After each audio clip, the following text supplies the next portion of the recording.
Hi, I'm Joel, And I'm Michael. and this is another episode of Nintendo Indirect, where we once again talk about all the latest Nintendo news, rumors, and announcements, and sometimes we just talk about things too, just things. So today, well, this past week, firstly, actually, I'd like to apologize because we're putting this up a little late, and that's both my fault and Michael and I's fault. Um, it's my fault because I was kind of putting it off and like fell asleep and have a real job and stuff like that. And it's Michael and I's fault because we were working on this project for most of the week that we'll talk about at the end. Um, so this week's been kind of like a slow news week anyways, so it's not like we're missing out on anything really big that's happened over the past week. So it's not really the biggest deal that this week's late, I guess. But next week we should be back on time.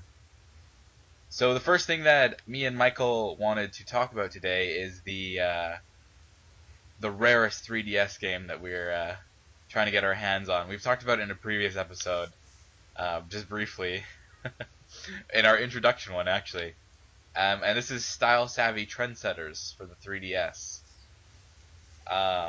So this is a game that me and Michael have been trying to get a hold of, mostly because it's a top selling Nintendo title. So we kind of want to see what all the hubbub is about in the Style Savvy world. Uh, well, I mean, it looks like a really fun game, and how many other games are there like it? Gives us a chance to feel pretty. So the news is that there's a DLC update package coming out for the Japanese version of Style Savvy Trendsetters. I'm assuming we'll get it as well at some point. Um, I'm not sure because they mentioned it during the last Nintendo Direct on the Japanese stream, but but it not was on never, ours. you know, Huh. like maybe it'll just be later, but I don't know. I guess we'll find out. But so the DLC is kind of needed. Add some new things to Trendsetters. Um, the thing that I find most interesting is that you get this like there's this dream boyfriend mode where you get to like dress up this guy and like take them on dates. And I know for a fact that I would make a virtual Michael. oh man. I just take him out on dates, and then we'd record our podcasts, and it'd be like you were really there with me. oh man. I gotta be honest. I can't say the same thing about if I had it. You wouldn't make yourself and bring yourself out on a date? No, I wouldn't make you. Oh, I'm wounded. But think of all the amazing hunks out there like Manu Bennett and John Barrowman. You could make that guy that you like so much from F-Zero. Would you name him? Oh, oh, Lord William Frakes. Yeah, you could Oh make my, getting a little steamy under the collar. that does have a lot of potential. My shipping can finally come true. I hope this thing has beards included. Oh, oh goodness. um, Other than that, what else? What else is really in the DLC? There's like some new modes. We haven't played Style Savvy yet, so I understand like the general kind of how it works, but the rest of the update kind of was like a little away from me, you know? Uh, well, there's a lot more fashion items. Like I believe the vanilla version has 9,000 articles of clothing, Holy, that's a and lot of this that's a lot and of this clothes. this one will give you 12,000. So Like additional or like another like 3,000 on no, top of. just another 3,000. Imagine Uh, imagine owning that much clothes. that'd be quite expensive. And How would we afford video games if we had to buy all that clothes? we couldn't. Yeah. And I guess the other thing is it lets you use AR cards to show off characters in real Hmm. life. That's kind of neat. There hasn't actually been a lot of 3DS games that use AR functionality. Well, there was a lot towards the beginning of the 3DS's life, but not so much now. Yeah. And there's also a new competition mode that lets you basically create your own theme and let the judges evaluate it for themselves. Huh. Because in the normal game, they give you a theme like, make a rock style outfit or, something classy. Yeah. So now you get to judge them basically. No. You put together whatever outfit you want, and they'll evaluate it based on certain criteria. Okay. So it's basically like so like little kids playing or whatever can just finally actually like win a competition without their whole style of mismatched clothing being like wrecked. Uh, no, I don't think it'd do that. I just think it would allow you more freedom into the type of competitions you do. Yeah. Yeah, I guess. Hey, is Style Savvy like available for download on 3DS eShop? Yes, it is. Oh, I guess we have access to it. I'd rather have a physical copy though, so I can display it on my shelf with pride. It is a difficult one to find. Like, you look for it on Best Buy, and it does not exist there. Yeah. Well, I know all the game stores here like don't have it. Maybe I'll go to EB tomorrow and see. But I'm pretty sure they don't because I think one of my friends asked a while ago and they didn't have it. But I'll act really manly about it and be like, yeah, you got Style Savvy Trendsetters for 3DS. Oh man. But even Amazon, it's difficult to find. All the ones on there are from third-party sellers. Oh yeah, Yeah. it's unfortunate. Well, we'll get it. Then we'll do like a really in-depth critique on it Okay. and Well, basically 10 out of 10 game. Like I'm already gonna rate it. Haven't even played it. 10 out of 10. okay. Game of all time. Oh, Um, so moving on, I guess. Um, One of the kind of more interesting news things that's come out this week is that Nintendo announced that some of the Wii and DS services would be shut down, which was kind of a thing that was, I guess they had mentioned that they were going to do it before, and now they're actually just doing it. So what was shut off, or is being shut off? It's in May. It's happening. Is they're going to shut off the ability for games to go online like Mario Kart Wii, Smash Bros, Pokemon, Mario Kart DS. There's not really a lot of games that use the online, so it's not really that big of a blow. But on the flip side, people who do use online, like or people who haven't migrated to Wii U yet, it kind of really narrows their choices. yeah.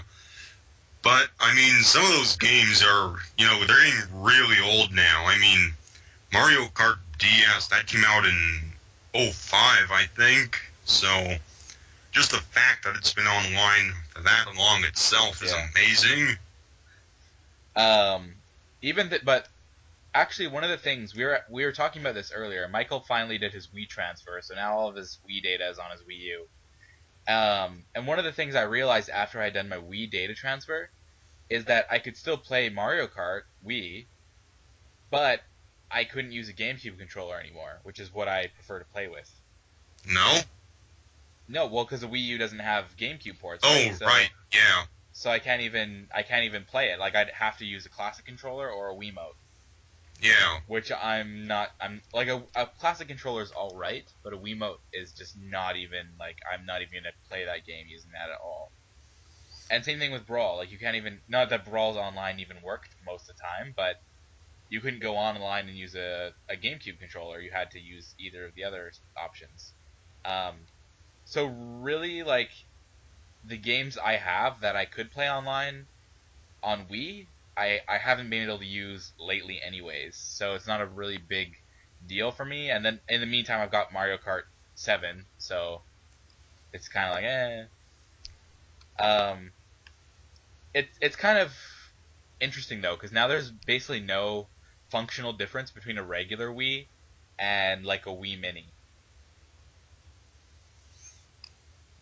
Well, the Wii Mini doesn't have the Wii Shop, does it? Yeah, I guess not. Yeah, you're Or right there. Netflix, or... I guess yeah, that's what I didn't mention. So while they're shutting off the online play features of a lot of games, features like Wii Shop, DSi Shop, Netflix, and the internet browsers, and a couple others like Hulu and stuff. But who cares about that? Those are going to stay open uh, for the time being, is what it's quoted as. So at some point they're going to get shut down, which will be interesting. In that situation, like the DSi Shop doesn't matter because all the games from DSi Shop are on 3DS eShop. But with Wii Shop, a lot of the games that are on Virtual Console and just the WiiWare games, they're not on Wii U yet, are they? Yeah, there are a lot that aren't. Like, I don't think there's a single N64 game available on Wii U. Oh, I thought 1080p or 1080 snowboarding came out. No, I don't think so. It was through Club Nintendo. I know 1080 snowboarding is out. Well, you can download it on Wii, but not on Wii U. Huh. But yeah, like there's a lot of games still that aren't there. So it makes me wonder if like right before they shut it down, like when they do shut Wii Shop down, they're just gonna like transfer everything over to Wii U. I don't think it's that simple because they have to basically port everything over again. They have to get the controls right and get the I guess that's emulators true, working. yeah. Maybe they'll keep like a skeleton server open for like just Wii Shop. It'll be like the most bare bones thing possible. But this raises another good point. Me and Michael were talking about this earlier today when I was at work. But Nintendo's moved away from using points cards to using actual like currency cards. Like you buy like a $50 eShop card now, whereas before you bought like a 500, 1,000, or 2,000 point Wii card. So we were talking about how these are getting harder to find, and if you even want to buy something on the Wii Shop, it's either you have to use your credit card or you have to like track down these Wii point cards. And so if they did have like this kind of skeleton service, um, it'd pretty much be limited to just credit card now because there's no crossover with the Yeah. eShop points and the Wii Shop points, right? Mm-hmm. What I just like is for them to say, okay, anyone who has less than 500 points, you can trade all of them for one NES game. It may not be a good game, but you can pick whichever one you want. How much are the NES games usually? They're 500. Oh. What if you had like 10 points? Well, you can't have 10, though. The least you could have would be 100. Oh. So if you had 100, they think they'd do it?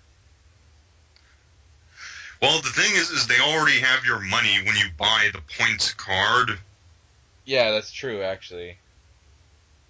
If you never spend those points... Like, it's your fault. Like, you just basically just gave Nintendo Yeah. $20, $50, whatever. Yeah. Yeah, I think it's a good idea, but I don't think Nintendo would ever bite on that.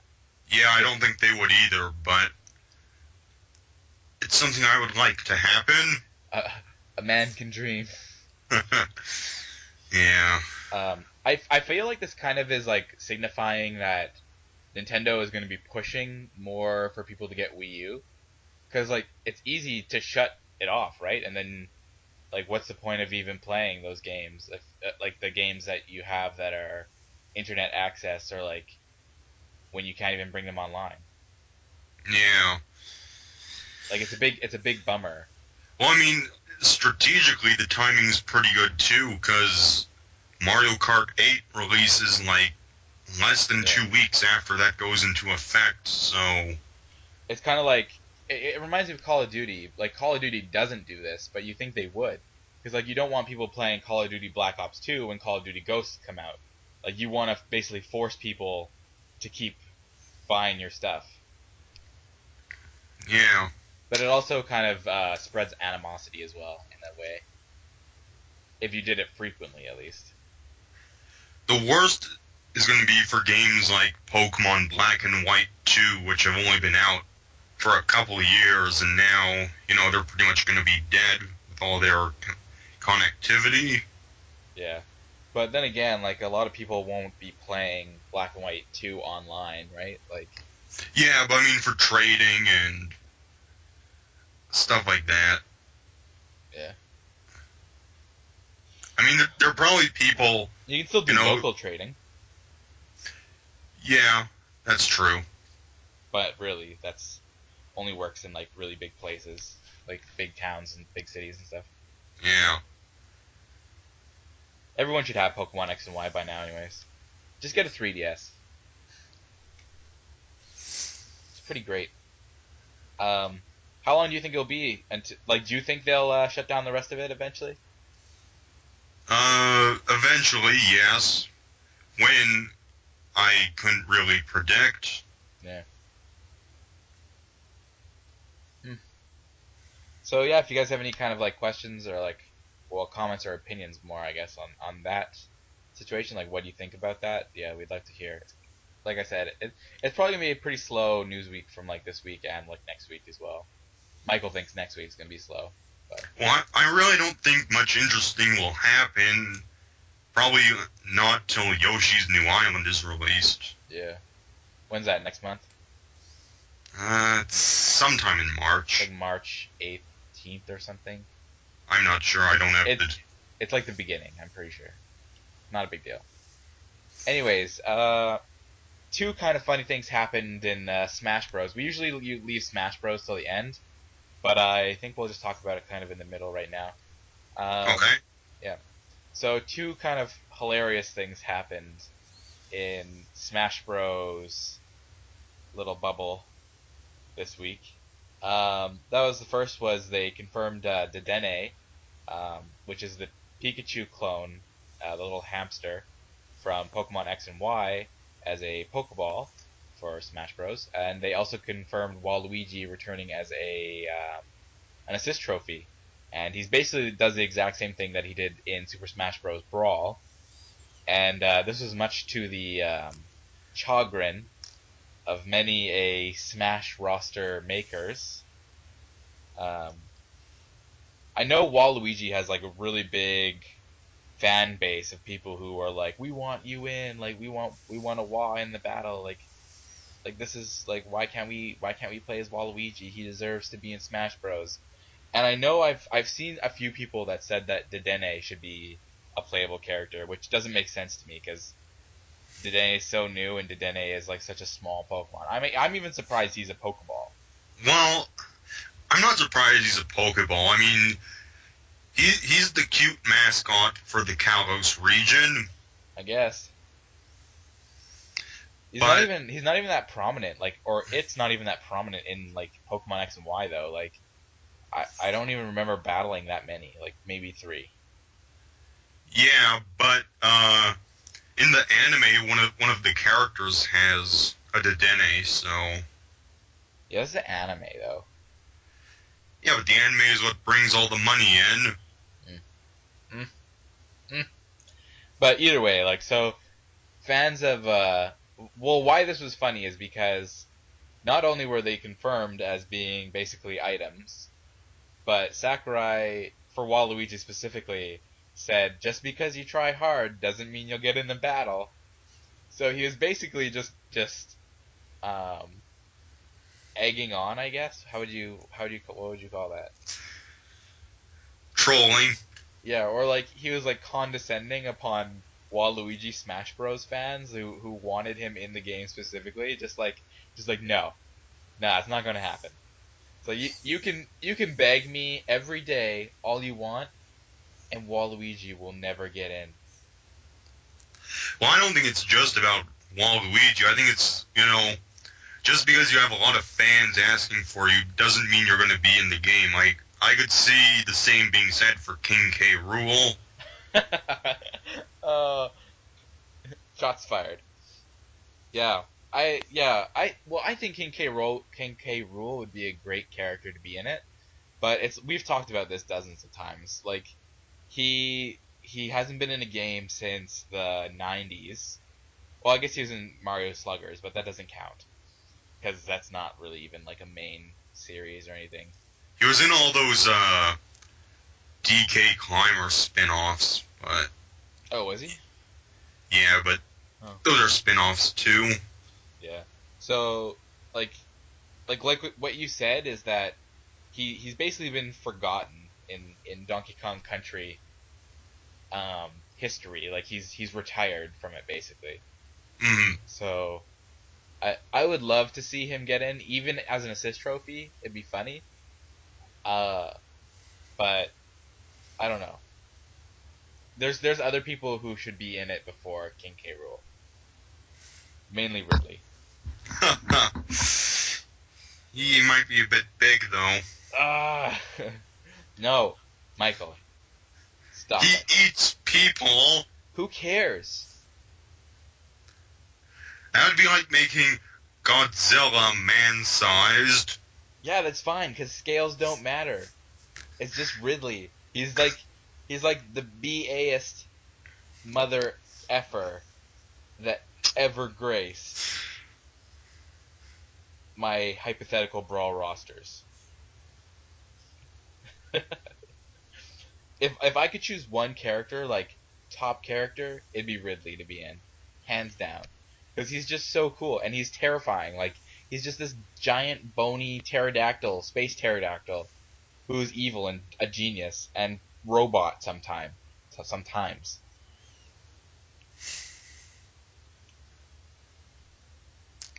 I don't know how to respond to that. It makes me feel like Sakurai is specifically choosing the characters people want in the most, or like the most vocal about at least, and just making them just assist trophy characters. Because like so far we've had Skull Kid, we've had Waluigi, and we've had Ashley, all turned into assist trophies. Well, And I mean, some of those, they just don't make sense to be playable. I mean, Skull Kid, yeah, Majora's Mask was a great game, but he shouldn't be a Smash Bros. Character. I mean, those games have a limited roster, and a one-time villain like him, he really shouldn't, be in that position. yeah, but it's not that you couldn't argue that he could. Because I've seen people saying like, oh, like he wouldn't make a good character because he doesn't fight at all in the games, but that doesn't mean you couldn't make it. Like look at Captain Falcon, like his entire moveset Well, is you just you can completely make made any up. you can make any character work if you have the interest in making it happen. Yeah, but I guess it begs the same question as like, why would you add Majora but not like Yuga or like um Egahim or like any of the other like one-time enemies? And if same goes for any other franchise too, right? Like And I mean, whenever a Zelda game comes out, there's always this clamoring for the villain from that game to be playable. I mean, when Twilight Princess was new, everyone wanted Zant to be in the game. I don't know. Now 2014, nobody cares about Zant anymore. It's true. You know it's true. It is true. Like nobody ever mentions Zant because really his role in Twilight Princess was kind of like insignificant to the entire plot of it. Really, like he was more like a pawn in the whole game. He was. But I haven't seen anybody say Yuga should be in Smash Bros. Have you? Yeah, Yuga's kind of the anomaly in that. I think he's kind of like a weird character for North American audiences. So he's like a Tingle almost because he's just so like flamboyant and like probably off-putting to North Americans. I like him. He's cool. I'd be fine. He'd be a good assist trophy, I think. He'd turn people into paintings for a bit. Yeah. Yeah, that'd be pretty good. Yeah. Not bad. So on the topic of Smash Bros, we were gonna talk about this. This kind of transfers into the next point as well, for me at Wait, least. wait.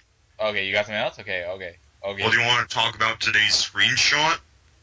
Oh yeah, okay, I guess. So today's screenshot, um, for today, like legitimately today, like this morning, like right before we started recording, we decided to stay up, find out what the screenshot is, just so we could talk about it. It's a picture of Kotake and Koume, who are like the twins that form Twin Rova in Ocarina of Time, and I guess they're in a couple other games too. Um, but they're in the game in some form or another. Michael, what's your hypothesis? I say there are going to be a stage hazard, and I'll tell you why. There's this one image of the Gerudo Valley stage, and it shows the field on fire. And I'm pretty sure they're going to fly in at some point and start that fire. Then what about Koume? Well, I'm sure she could come in and put ice on there and make everything slippery. Oh, shenanigans! Sure, they're definitely up to no good. I think they could be. That's a good theory. I like that actually. I didn't know that there was a screenshot of it on fire. But I think they could be assist trophies as well, just because of the way um, Sakurai's worded it. Because he says the twin grannies Kotake and Koume appear in Gerudo Valley, and But it's Gerudo Valley is a stage. I know, but it just shows a picture of them in Gerudo Valley. Like it doesn't mean they're limited to appearing in Gerudo Valley. I just don't buy that. I'm pretty sure they're a part of the stage. You never know. And I mean, it seems too soon to reveal them after Waluigi was shown. Yeah, maybe. I guess time will tell.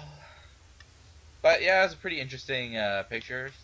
Um, not anything like too exciting. It doesn't really show anything, so cool that they're being nodded to at the game. Um, so me and Michael were just gonna pick some more songs that we really like from Nintendo that we want to be in Smash Bros. And it's because I heard one of the best songs in any Nintendo game that I've ever heard ever. So Michael, you can go first. Well, do you want us to stick strictly to this particular game or anything? Oh no, you can choose whatever you want. Okay.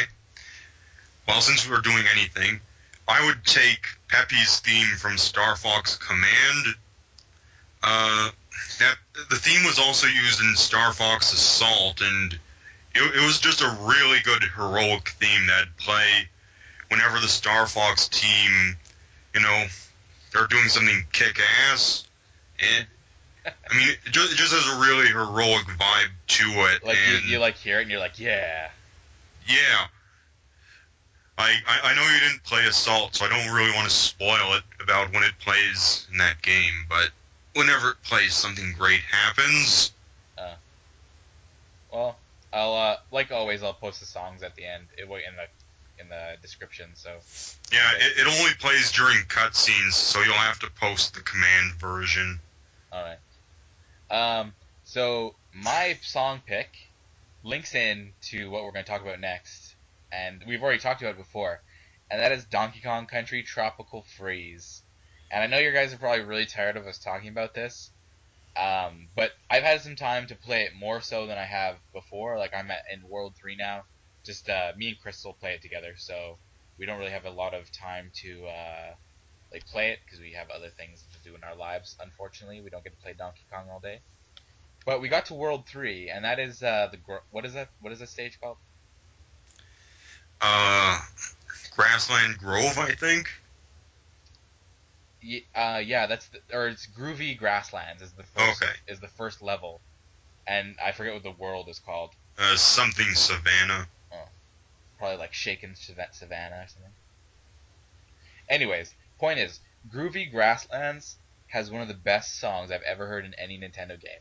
Like it's like this really like African like themed like just song, and it's just so like powerful, but it's like a happy powerful. Like regardless of the mood I was in, if you played that song to me, it would just make me in a good mood. Like it makes me feel like I am in The Lion King. Yeah, it is a great piece. It is I like I'm probably just gonna go back and just play the whole song like through this whole podcast, and then people are gonna like be like, "Oh, here it comes," when I start going on about this song, because they'll know by that point that that's the song. Get it? This is a little bit of like a little back in time thing for people who are gonna listen to it. They're gonna like get to this Yeah, part and then be like, "Oh, I see what you did there." yeah, indeed. Anyways, so just to talk about Donkey Kong Tropical Freeze. Firstly, there was a Facebook competition. Did they draw that one yet? I have no idea. If they have, I didn't win. If they haven't, then maybe I did win. Who knows? Basically, this contest was to like guess the amount of bananas frozen in a big block of ice. Haven't heard anything about it. Haven't really looked into it, but I don't think it has been drawn yet because I think we would have seen it on the internet. Yeah. Maybe. But I've had more time to play the game, like I said, and I it has just kind of concreted my opinion on this game, and I've especially loved the boss fights so far. Like I've only beaten the two, right? Like the seal and the owl, Hmm. but just like the style of them is just perfect. Like the cutscene that plays when you see the owl boss, where they just crush the banana and Donkey Kong's like, oh, and just like he's like shocked that someone could crush a banana so heartlessly, and it's just this humor in this game that makes it like just such a great game, and it's just the bosses are challenging too. Like he's the second boss, and I was like, I died a lot because he just does so many like unexpected things. Yeah, bosses in Donkey Kong, at least in my opinion, they've never been anything to really write home about. But in this game, they really got the formula down. Yeah, but even the first boss, like the seal, like I was like, okay, whatever, I'll jump on him 3 times, and then I did that, and he wasn't dead, and I was like, whoa, Donkey Kong Country, you are taking this too far. I cannot handle this right now. But he took a long time to kill after that, even like, and he switches it up like all the time. Like it's not the same thing like every time. Like there's still like a rhythm to it, but it's not as simple as like the first boss usually is Yeah. in a game. I liked how they took a page out of Super Metroid and they have the bosses change in color after they get so much damage. Yeah, like you know you're close because they're like slowly turning like purple or red or whatever. Yeah. Yeah. I watched this video just a little while ago, and it was like I guess it's a podcast, but like there's a video of them, and they were talking about Tropical Freeze, and they were discussing how they found it too hard. What do you think about that? Uh, well, I'm only in World 3, so I mean, it's quite possible that it gets super hard later on, but so far I'd say I haven't found it too terribly difficult. I think so far I'd say it's easier than Donkey Kong Country Returns because it seems like they really went through the levels and they notice where you get hurt. For example, in World 2, you're doing that rocket barrel level Hmm. where and this giant wheel of cheese is like chasing you. And a piece breaks off of it, and you have to fly your rocket in the piece as it rolls, so that you don't avoid getting hit. But in case you do get hit, right after that segment's done, there's a heart there, which they never did in Donkey Kong Country Returns. Like they're pretty ruthless when it came to giving you life back. Yeah. And then also with the like Donkey Kong partner power move things, it gives you more of a chance. Like you can get either more balloons or you can get gold hearts with Dixie, or I don't know what you get with Cranky. You get coins for the shop. Yeah, I actually have not even played with Cranky yet. If you're surprised, because Crystal plays as Dixie Kong, so um, and I didn't play first player anymore by myself, so I haven't even tried out Cranky Kong yet. You should go back and replay some of the levels with him. Yeah, I know there's that one level that has a secret exit that you can't get to without Cranky Kong. But really, like, I don't know, it's a really good game. I'm really enjoying it. Like the levels, I think what makes it seem harder is that the levels are a lot longer. So if you run out of balloons from dying during them or whatever, right? Like you have to start the whole level again. And it just makes it seem like it's so much more agonizing because these levels are so long. And that was one of the things they talked about with the boss fights as well. I think it was like an IGN gamer talk thing. I can't remember.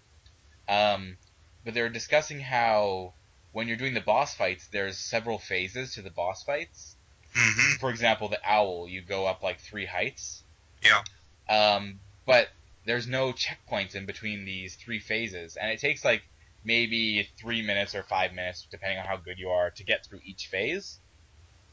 So if you die at the last part, then you just end up going back to the beginning, and you have to do the whole fight over again, which can be very time consuming. Yeah, I'd say there's some merit to that. Uh, yeah, like that boss fight in particular, I have no idea how many times I had to go through that one again. The owl, yeah, it's pretty bad. Like I got playing 2 player though is like brutal. I'm just gonna point that out. It's like very difficult to concentrate. Eventually, I was just like, Crystal, just stop playing. Like, just get on my back. Just let me handle it. Have you watched any of the time attack videos? No, but I know people have been doing them very quickly. There are some crazy videos. Hmm. Like I can't comprehend how people can just come up with those moves and like do a level in less than 2 minutes. But did you see the time attacks for Pikmin 3 as well? Oh yes. Like some of those are insane. Like I could probably do some time attacks for Donkey Kong Country, but Pikmin 3, like those mission modes, like I don't know how people concentrate on sending Pikmin like everywhere like that. Like that is crazy on the topic of time attacks. Yeah, my brain just cannot comprehend things Yeah. like that. Now I want to try some time attacks of this. Maybe I'll do it after we're done the podcast. Anything you want to talk about? No, I think we've discussed a lot of DK, and I don't really think there's much more we can do.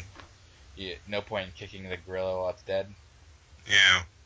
Yeah, well, that's true. Um, we don't really have a lot more to talk about. Just kind of ramble on for a second, I guess. You know how there's a lot more merchandise coming out. Mm-hmm. I found out that there's some new stuff coming out too, and they're like these Lego blocks, and they're called Ionics, and they're like bricks, like Lego bricks, like 2x4s, like Yeah. but you transform the bricks into characters. Like they're like little Lego block transformers. Huh. And they're the weirdest things I've ever seen in my entire life. Like I don't know why Pokemon was like, this is a good idea to license our characters out to this. There's like one of Ash Ketchum and one of Jesse. Like I'll link the pictures in the description and I'll send it to you after, Michael. But it's actually, you look at them and you're just like, what am I even looking at right now? Like this is ridiculous. And on that topic, you remember when I was talking about the Jack Pacific figures? Yep. And we saw that there's that Ganondorf Ocarina of Time 3D figure coming out? Yeah. I saw a close up of its face, and it's just like, no. No. Yeah, you showed me that. Did I? Oh, I couldn't remember. And it's like, oh. It's like, no. You were so close. Well, in fairness, it is a $4 figure. I guess, but I don't know. I was just hoping up a little bit more than that, you know? Like, I mean, you're so excited, you're just like, oh yeah, like they're gonna, there's some Nintendo stuff coming out. Yeah, like I'm gonna be able to buy some toys at Walmart or whatever.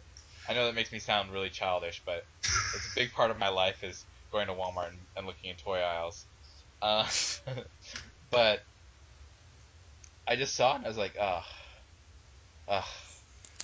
What I'm concerned about is going to be the the the colors they use for the Samus figure, because there are some old Samus figures and they have the ugliest reds and oranges man has ever created.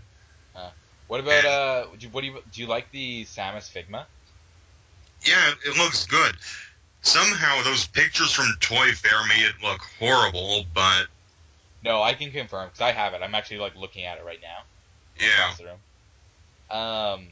They're really nice. Like it's Oh really yeah, nice. definitely. I mean, I have no idea how they made it look terrible, but they found a way. They're like, let's choose the worst lighting possible for this figure. Get on it. It happens sometimes, but yeah, it's good. Um, but yeah, that's all I wanted to add. I kind of slipped that into our notes here. Um, I know this is gonna be like our shortest podcast yet, I think. Um, but me and Michael, we've been pretty busy this last week, and it's because me, him, and our friend Alex were discussing developers and Nintendo in relation to each other. And we were just talking about how the idea, mostly this came up because Michael is like an amazing, like I can name off a developer and he'll just be like, done, like he'll get it. Like, Let's not do this. okay, I won't put you on the spot. But he can, trust me, he can. We tested him. Uh, but I'm terrible. Like if Michael, you can ask me a game right now. Okay. Who made Napoleon? No idea. I know it because I've read it, but I can't even remember it all. Um, Genki? it was Genki. Yeah, that's right. I see. I did know it. It's just not something that's like locked out of my brain. Like it's not something I can like freely take out. Yeah, You know. yeah. So I'm just concerned about all the stuff that I have kicked out of my brain to be able to hold on to that knowledge. yeah, maybe it's it's really questionable. It's like my ability to look at any Pokemon and being able to name it. It's like this really questionable like skill we have that will never do us any good in life besides talking to each other.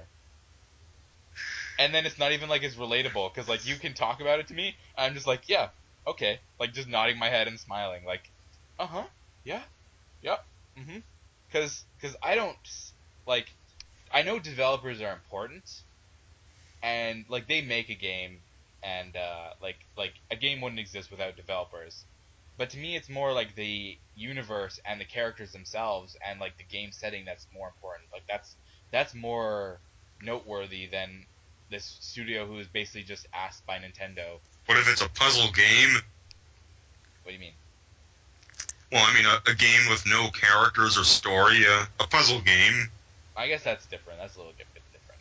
But that's not what I talk about when I mean like games. I mean like games that have like immersive, not even immersive storylines, but like continuous storylines. Like you don't look at Oracle of Ages and Oracle of Seasons, and you're like, oh, that game was made by Capcom. Like you're just like, oh, it's a Zelda game. Some people probably do look at it like that, but it's just different opinions, right? Or like Yeah. different points of view. So I'm not good at the developer side of things, as if you've listened to any of our podcasts, you are probably aware of, is I know like almost nothing, and Michael knows a lot. And we were just talking just in general about developers and how there's like these terms: first party developer, third party developer, second party developer, and like first and thirds are like real things, right? Like a first party developer is someone like a Nintendo owned, in this situation, a Nintendo owned studio that makes Nintendo games. A third party developer is somebody like EA who makes a game for whatever console they want. But then you have second party developers, and this is always can kind of confuse me, but they're not really like it's not a real term. And Michael likes this term external developers better. in that they're a studio that's asked by a game company to create a game using their IP. So, for example, you have, I don't know, you give me an example. You're way better at coming up with stuff than me. Okay. Well, alright, for example, Red Entertainment, they actually pitched the idea of Fossil Fighters to Nintendo. Nintendo looked at it, they're like, okay, this thing has potential, let's make it happen. And so Red Entertainment is a development team that's not related to Nintendo at all. Like, Nintendo has no stakes in it. No, completely separate. But Nintendo owns the IP for Fossil Fighters, which they technically came up with. But now it's a Nintendo IP, so Red Entertainment kind of works under like the umbrella of Nintendo, but the thing is that IPs they're kind of a difficult thing because like Nintendo owns the Fossil Fighters IP, but Red also owns it. It's kind of like Pokemon. Like any Fossil Fighters game will be on a Nintendo console, but Red still has stake in the IP itself. But the thing is, like, it's never gonna leave Nintendo, right? Like, no. even if Red ends up crashing and burning, like, not even burning, but like just going quiet or closing, like so many developers do. Well, Nintendo will still have Fossil Fighters. Well, like the new Fossil Fighters isn't even being made by Red. Yeah. It's being made by Spike Chunsoft. Oh, okay. So yeah, that's exactly what I mean, right? Like it's a Nintendo IP in the sense, like, yeah, Red Entertainment owns the idea, like they're invested in it, but Nintendo can choose whoever they want. Like they could be like, okay, Red, like whatever, we're gonna give Fossil Fighters to Creatures because it's the same genre, or like we're gonna give it to Game Freak because they do Pokemon and Fossil Fighters is basically Pokemon.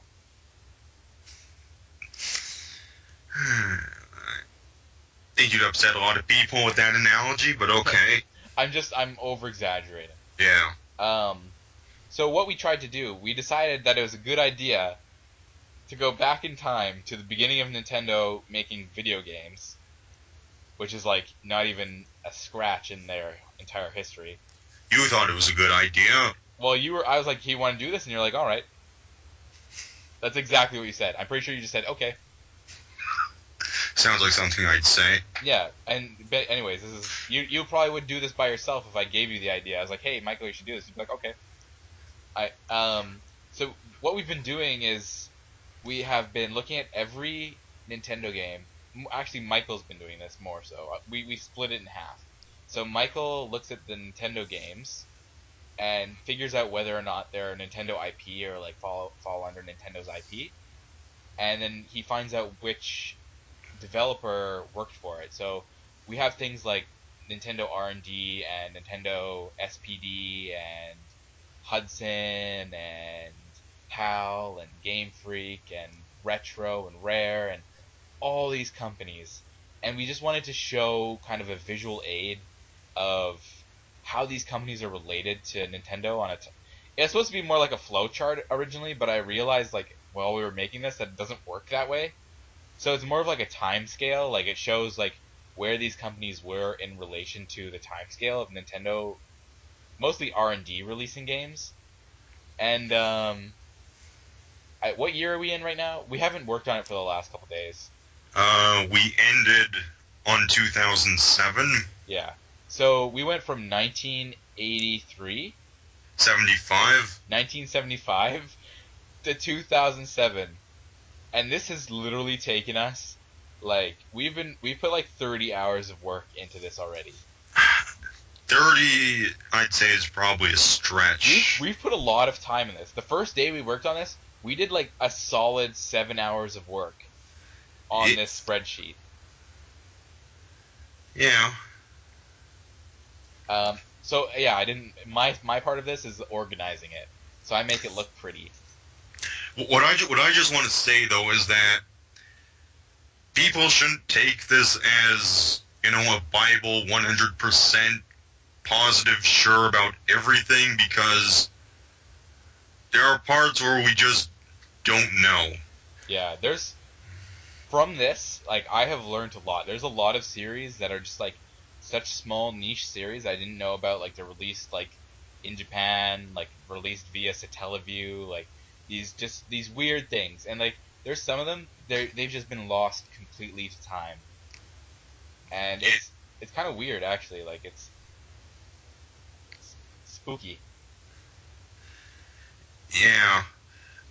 The big problem is that it's very difficult to find out who owns what IP. Like, you can use the copyright, but that'll only tell you so much. Like, there's a part we haven't gotten to yet, but there's a Wii game called Tact of Magic, and that game was made by both Taito and Nintendo SPD. But the problem is that before that game was made, Taito made a game called Lost Magic on the DS, and Tact of Magic is kind of like a spiritual successor to it. So it's just unclear of who actually owns that IP, because the copyright, it shows both Nintendo and Taito owning it. But it's just without going into the nitty-gritty legal part, you can't know 100% sure. Yeah. Well, the same could be said about like, look at Eternal Darkness for GameCube, right? Like, Yeah. Silicon Knights developed it, and it's a Nintendo IP, but Silicon Knights is closed down, right? Or no? Yeah. But yeah, they closed and they created that other studio that was working on that spiritual successor. Yeah, so basically it's still technically Eternal Darkness, but not. Well, it's things like that that make me think that Eternal Darkness is a Nintendo IP, because if it wasn't, why wouldn't they just make Eternal Darkness 2? Yeah, well, I think it has to be, because yeah. Like, big companies, they usually try to obtain the IP because it has value. Even if the game doesn't sell well, there's always potential down the line for something with it. Well, look at well, take for example, if like your studio closes, right, and you have all these IP, you get to sell each one of those IP individually, or like bundle them together, kind of thing. Mm-hmm. So the more you have, it's kind of a good thing in Nintendo's situation, because like the more you have, like basically the more money you get. Not that you could sell all of them. Like there's probably a couple of Nintendo IP out of the dozens we've looked at already that people probably wouldn't really care about. Oh, probably a lot. Yeah. But I just want to point out that like this project I did not expect to be this big already. Like, it is. I'm actually surprised at the amount of time we've had to put into it, and that's mostly actually why this is late. Because this Nintendo Indirect, I should say, this Nintendo Indirect is late, is because we've just been, me and Michael have barely even spoken to each other as people. We have just been listing off things to each other and marginally discussing them, but mostly it's been Michael saying a year, games, and me going okay. And that has basically been our entire conversation for this entire week. well, I wouldn't say exactly that. No, because I started close. thinking about it. I was thinking about it, and I was like, you know what? I have to take a break, and I have to talk to Michael. Like, not in regards to this. Like, how are you, Michael? How have you been? So yeah, I have a picture. We started doing it on Paint, and that was a really inefficient way of doing it. So we moved to a spreadsheet. But I will post on Twitter, our Twitter feed, the like picture that I have already from Paint to the original, just to give you an idea of like the scale of it. And that was only up to like 1990 or something when we were Paint. Well, I think it was even less than that. I think it was only to the mid-'80s. Yeah, let's just say like I wouldn't have been able to fit this on a Paint document without freezing my computer due to making the Paint. Well, I mean, how many developers do we have listed? I mean, we gotta have probably at least 60. Yeah, it's definitely. I know it's over 46 because we are into the B's of things. Like it goes like A B C blah blah blah to Z, and then it goes Yeah. A B A C A D, and So we're at least 54. yeah, it's a lot. But we'll let you guys know whenever that comes to fruition. Maybe we'll never finish it. Maybe it'll never see the light of day. Maybe we'll die trying to make it. We'll just starve ourselves to death. Well, I doubt that'll happen, but Aliens will find us like in our tombs, withered mummies like with our fingers attached to the keyboards, and then they'll start our computers up and they'll be like, "These humans wasted their lives." oh. But either way, it's fun, and I've learned a lot from it. Yeah, that game about the bacteria is quite interesting. Oh, I thought you were being sarcastic when I said that. No, I meant it. Oh yeah, I thought you were being totally sarcastic. So one of the games that I learned about, and you didn't know about it either. It's just one of those things that fly under the radar. Yeah, it's this one really obscure DS game that was released in Japan. I don't even remember the name of it, like Micro Island or something like that. Yeah. And it's basically Pokemon, but you collect bacteria. Like you look with this little machine, and you like catch bacteria, and you like raise them and like train them, and then you have fights with your bacteria against other bacteria. And I was like, all right, I'm down. Like, okay, Whoever raises the super bacteria gains the planet. yeah, but at what cost? Any cost? Dun dun dun. Well, I guess that's all we have to talk about for this week. Do you have anything more to add to anything? Uh, no, I think that's all for this week. All right. So sorry again. It's slow. It's not our faults. We don't make the news. We just talk about it. We could make the news. Dun dun dun. Two Canadians go on local rampages. Police unsure as to cause. That's making news. Just kidding. Just kidding. If you're listening, police, we're not going to do that. Don't need to put us on police watch or anything. Maybe. Dun dun. No. Anyways, that was Nintendo Indirect for this week. Thanks for listening. I'm Joel, And I'm Michael. and we'll see you next week. Ta ta for now. Bye.